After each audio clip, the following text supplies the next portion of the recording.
السلام علیکم حاضرین ناظرین سامعین، آج کا 15واں درس سورہ آل عمران قرآن مجید کی تیسری صورت، اور استاد محترم جناب قرآن اسکالر انجینئر محمد طفیل شاد صاحب آج آگاہی فرمائیں گے سورہ مریم کے حوالہ جات کے حوالے سے، آیت نمبر 23 سے 33، اور حضرت مسیح علیہ السلام کا قوم سے خطاب۔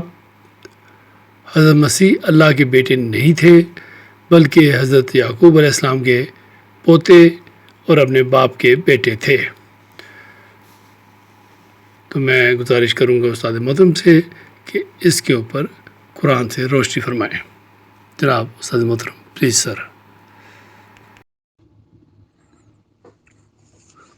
بسم اللہ الرحمن الرحیم۔ آج 14 فروری ہے، سن ہے 2023 اور دن ہے منگل کا۔ میں ہوں محمد طفیل شاد۔ حاضرین سامعین، السلام علیکم۔ سورہ العمران جو کہ قرآن کریم کی تیسری صورت ہے، آج اس کا 15واں درس ہے۔ تو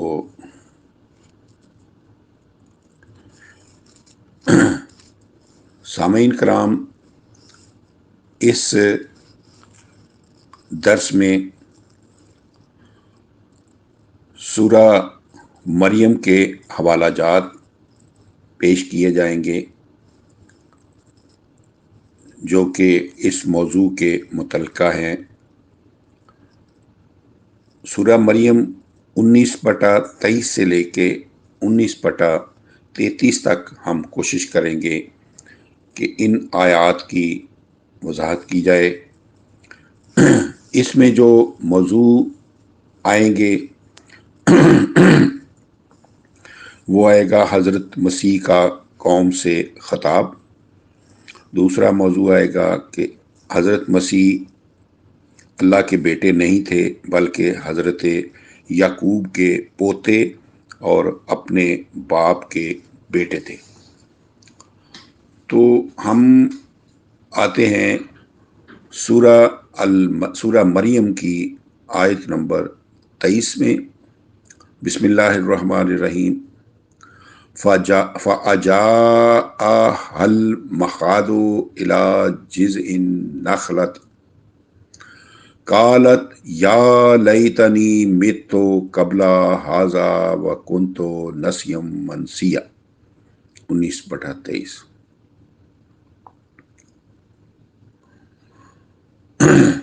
پھر حمل کے اس عرصہ کے بعد جو وضع حمل کے لیے مقرر ہے، مریم کو درد ذے کی بے قراری کھجور کی شاخ کی طرف لے آئی۔ اس نے شدت درد میں کہا، کاش میں اس جان کا تکلیف سے پہلے مر جاتی اور بھولی بصری ہو جاتی۔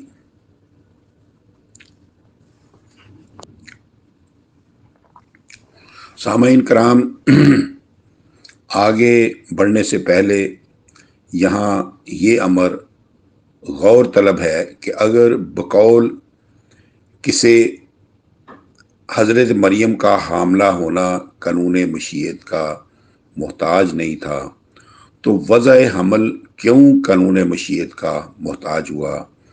کیوں نہ وضع حمل مکھن سے بال نکلنے کا مصداق ہوا؟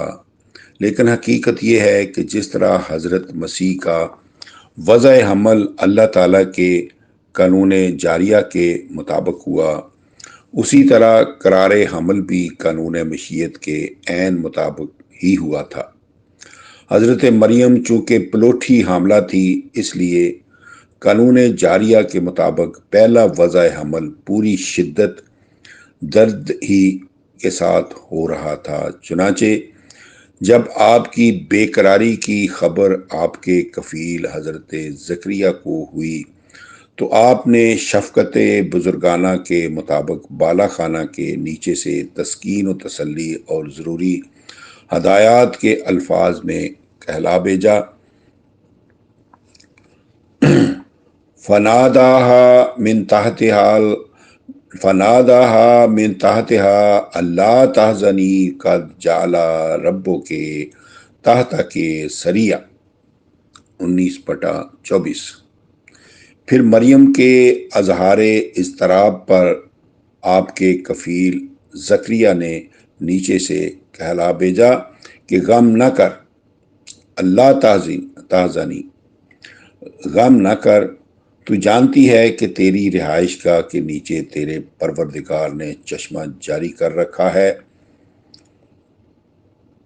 اگر پیاس ہو تو تازہ پانی منگا کر پینا۔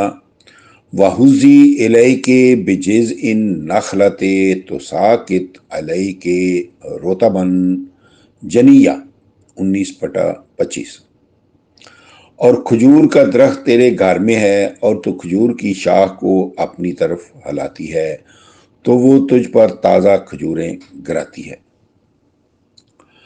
سامعین کرام، واضح رہے کہ شدت درد کے عالم میں کھجور سے کھجوریں جھاڑنے کو نہیں کہا گیا، بلکہ ان الفاظ میں مریم کو کھجوریں کھانے کی ترغیب دی گئی ہے اور دایا وغیرہ کو ہدایت کی گئی ہے کہ درد ذے کی شدت کو کم کرنے کے لیے تازہ کھجوریں کھلائی جائیں جو گرم بھی ہوتی ہیں اور ملین بھی ہوتی ہیں۔ یاد رہے کہ اس آیت میں حزی تا رتبن جنیہ کے الفاظ وضع حمل سے متعلقہ وقتی ہدایات ہیں۔ اگلی آیت میں پھر تاکید کی گئی ہے، فَكُلِي وَاشْرَبِي وَقَرِّي عَيْنًا فَإِمَّا تَرَيِنَّ مِنَ الْبَشَرِ أَحَدًا فَقُولِي إِنِّي نَذَرْتُ لِلرَّحْمَنِ صَوْمًا فَلَنْ أُكَلِّمَ الْيَوْمَ إِنسِيًّا، 19/26۔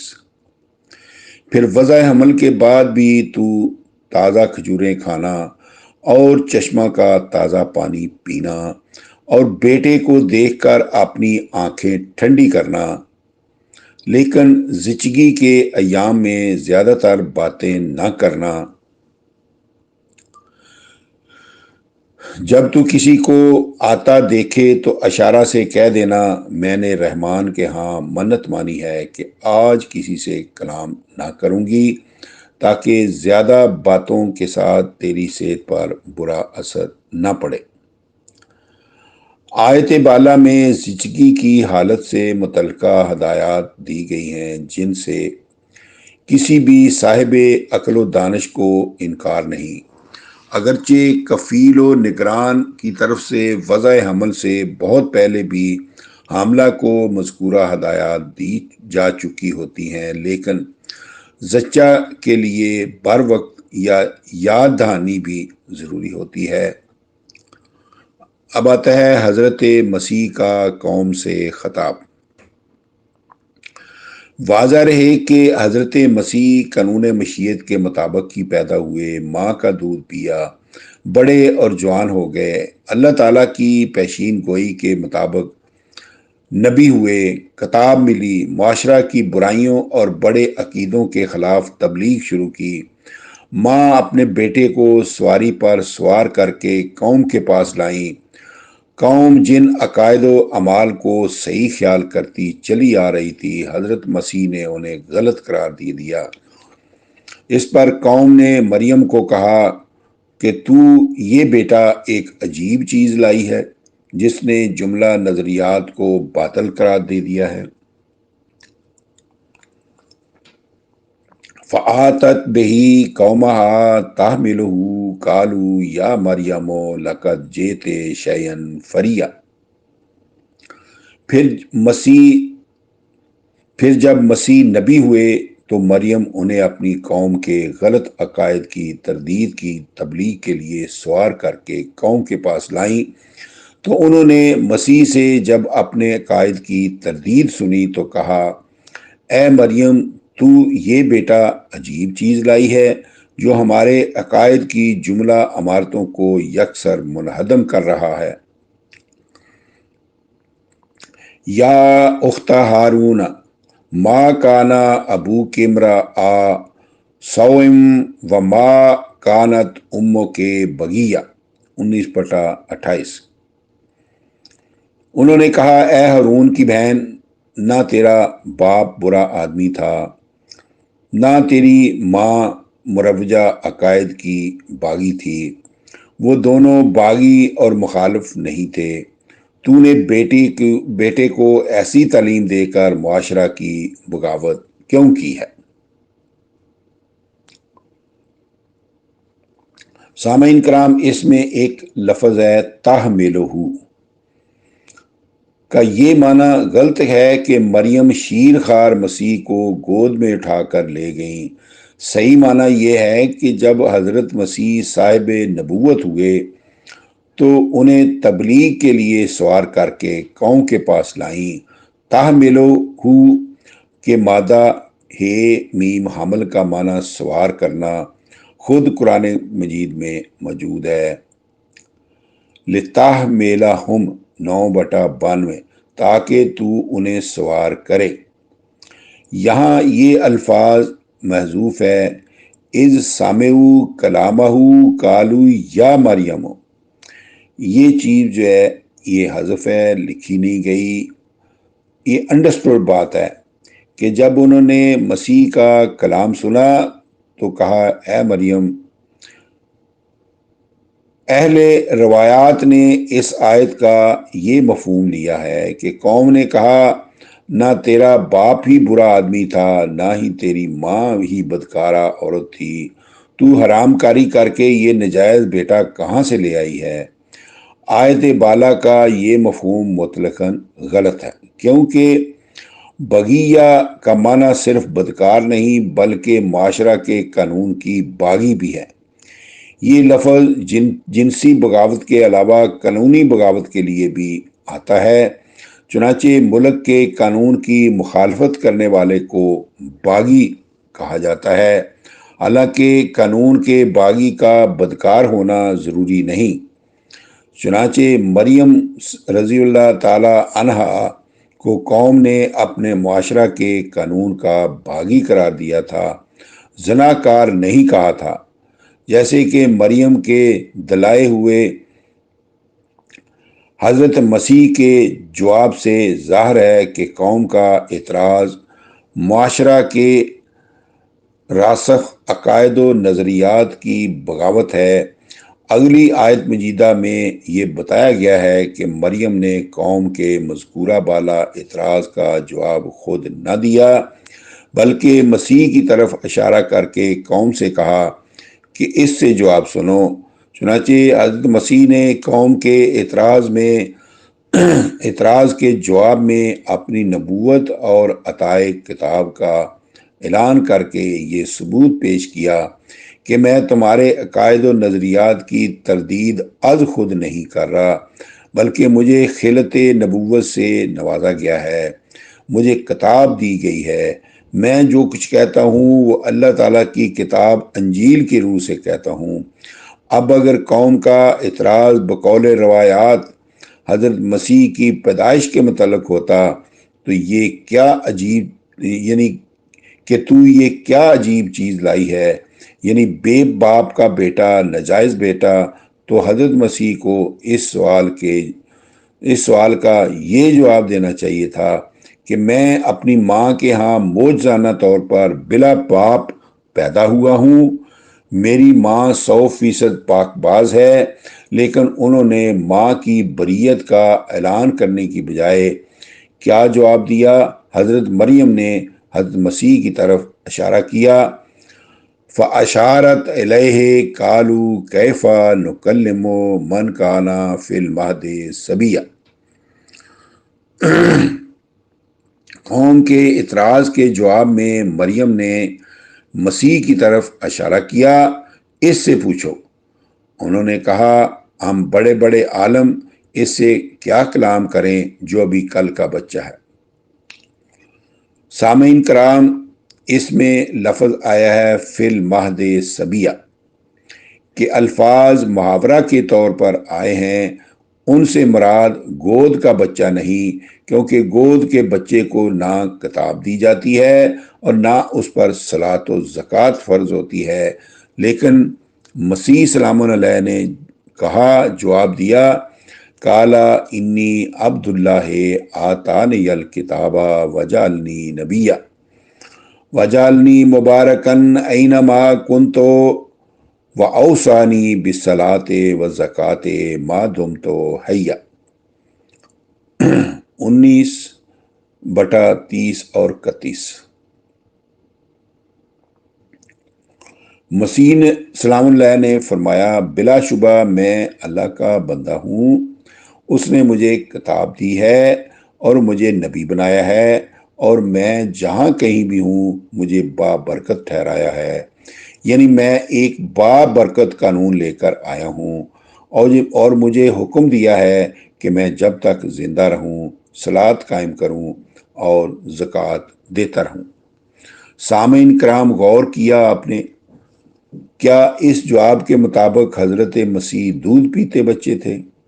کیا انہیں شیر خارگی کے عالم میں کتاب و نبوت مل چکی تھی؟ کیا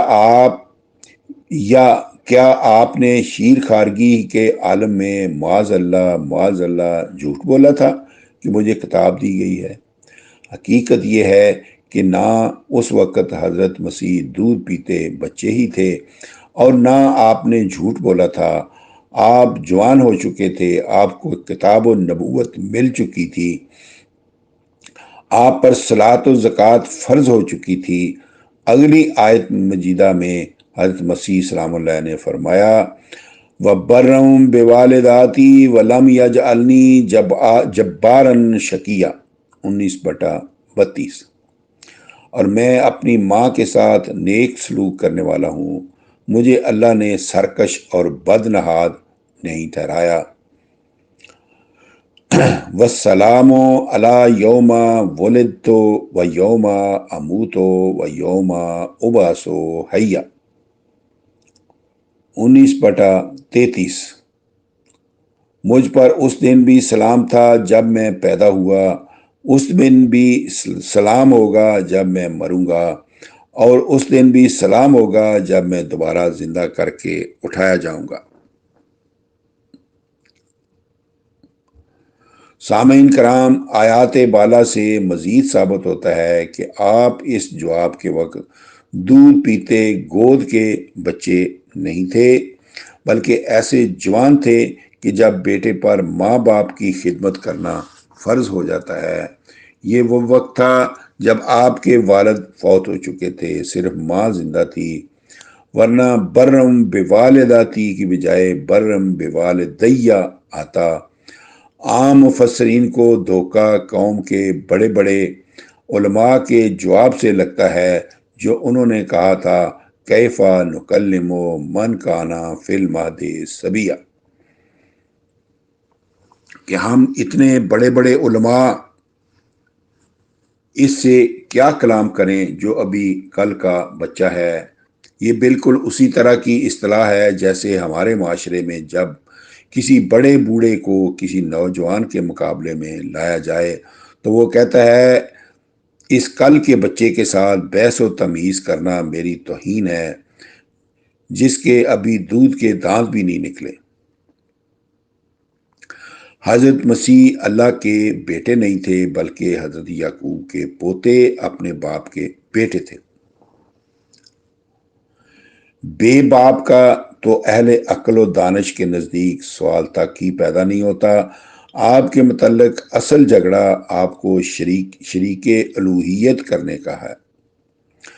نصارہ نے آپ کو اللہ کا بیٹا بنا کر شریک الوہیت ٹھہرا لیا، اور اس طرح جب اللہ کو ان کا باپ ٹھہرا لیا گیا تو اصل باپ کا تصور گم کرنے کے لیے آپ کو معاذ اللہ کنواری مریم کا بیٹا ظاہر کیا، حالانکہ قرآن کریم کی روح سے آپ حضرات نوح، ابراہیم، داؤد کی نسل سے ان کے دور کے پوتے پر پوتے تھے، جیسے کہ سورہ الانعام میں آیا ہے، ومن ذریاتہ داود سلیمان و ایوب و یوسف و موسیٰ و ہارون و کذالک نجزی المحسنین و زکریا و یحییٰ و عیسیٰ و الیاس کل من الصالحین ومن آبائہم و ذریاتہم 6/84 سے لے کے 87 تک۔ اور نوح کی ذریت میں سے تھے داؤد سلام علیہ، سلیمان سلام علیہ، ایوب سلام علیہ، یوسف سلام علیہ، موسیٰ سلام علیہ اور ہارون سلام علیہ، اور اس طرح ہم محسنین کو جزا دیتے ہیں۔ اور زکریا، یحییٰ اور عیسیٰ سلام علیہ اور الیاس سب صالحین میں سے تھے، ان کے باپ اور بیٹے۔ ان آیت کریمات سے ثابت ہوتا ہے کہ حضرت مسیح سمیت جملہ انبیاء کے الگ الگ باپ تھے، اور حضرت عیسیٰ سمیت مذکورہ بالا سب نبی حضرت نوح کے بعد حضرت داؤد کی اولاد تھے۔ سورہ العمران میں حضرت مسیح کے متعلق بتصریح اعلان کیا گیا ہے، اِنَّ مَثَلَ عِیسیٰ عِندَ اللہِ کَمَثَلِ آدَمَ 3/59۔ بے شک اس عیسیٰ کا حال نوع آدم کے حال جیسا ہے، یعنی حضرت مسیح نوع آدم سے الگ قسم کی مخلوق نہیں تھے۔ جس طرح جملہ نوع آدم کا کوئی فرد بغیر باپ کے نہیں ہے، اسی طرح حضرت مسیح بھی بغیر باپ کے نہیں تھے۔ اس آیت مجیدہ 3/59 کی تفسیر ما تفسیر کن فیکون اپنے مقام سلسلہ درس کی سورہ العمران کی آیت نمبر 3/59 اور 60 کے متحد آگے آ رہی ہے۔ آج کے درس میں اتنا ہی، اور انشاءاللہ اس سے آگے ہم کل کے درس میں بیان کریں گے۔ وما علینا الا البلاغ، فی امان اللہ، اللہ حافظ۔ خواتین و حضرات، اسی کے ساتھ ہی آج کا 15واں درس سورہ آل عمران کا اپنے اختتام کو پہنچا۔ جلدی آپ کی خدمت میں دوبارہ نئے درس میں حاضر ہوں گے۔ اجازت دیجیے۔ پاکستان زندہ باد۔